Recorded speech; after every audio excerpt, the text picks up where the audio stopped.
talaga maitatanggi ang kapangyarihan ng social media. Marami ng mga buhay ang tuluyang nabago.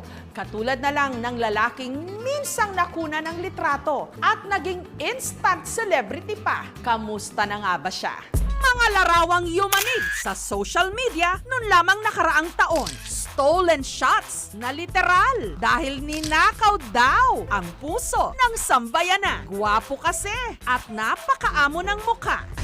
Ang lalaki sa viral photo, unang natunton ng ating programa sa Mountain Province.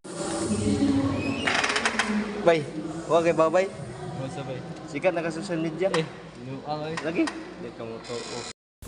Instant sikat, nag-guest pa sa mga programa sa TV. Ito ang ilan sa kanila. Panoorin natin. Ninyo, patingin.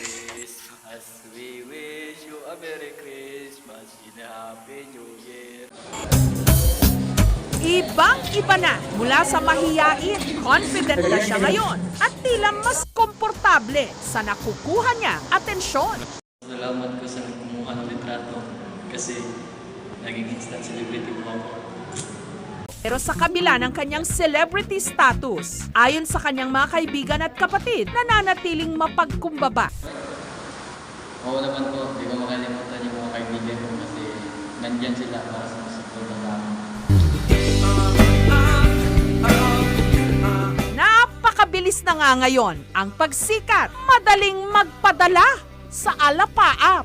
At ginagamit ang kasikatan hindi lang para sa kanyang sarili at pamilya. Nananatiling nakatapak ang paa sa lupa. Sa nangarap na maging artista dyan, huwag kayong mawala ng pag-asa kasi meron naman kahit ganyan. Lang ang iyong ngiti, okay gandang